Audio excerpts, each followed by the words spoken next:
So, dito nga po mga kalingap mga ka-EDC, Beyonce umamin na sa kung kailan naging sila ni Kalingap Edu at Kalingap Rob nagsalita na sa status ng EDC. So, yan po yung ating pag-uusapan po mamaya mga kalingap mga ka-EDC.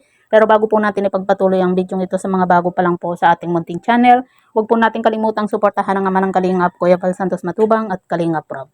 At paunawa, panoorin po muna ang full video bago mag-comment para malaman ang nilalaman nito. So, dito nga po mga kalingap mga ka-EDC, dito nga po sa interview po ni Pastor ER dito kay Kalingap Rob, ay sinabi nga po ni Kalingap Rob na kung ano nga daw po yung nakikita po natin dito sa Tambalang EDC, ay yun na po. Ibig sabihin po mga kalingap, kung ano po yung nakikita po natin dito nga po sa EDC, yung kanilang mga sinasabi, yung kanilang pagiging sweet po, ay talagang totoong-totoo na po at wala pong scripted doon. At sa share post naman po ni Beyonce na kung saan sinabi po niya na December nga po. Ibig sabihin po mga kalingap ay matagal na rin po itong si Kalingap Edu at Beyonce.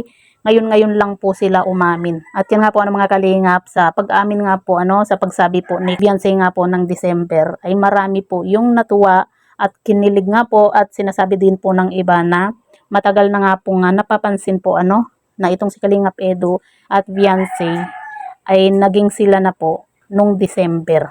Kasi pansin naman po natin nung pumunta din po sila ng Hong Kong, 'di ba? Kung gaano po sila ka-sweet. At yan nga po mga kalingap mga ka-EDC, wala naman pong masama kasi binata at dalaga naman po itong si Beyonce. Kahit pa sabihin po natin na nag-aaral pa po itong si Beyonce, alam natin na priority pa rin po ni Beyonce yung kanyang pag-aaral. Kasi yan naman po yung lagi po niyang sinasabi nga po dito kay Kalingap Rob at kay Kalingap Edu.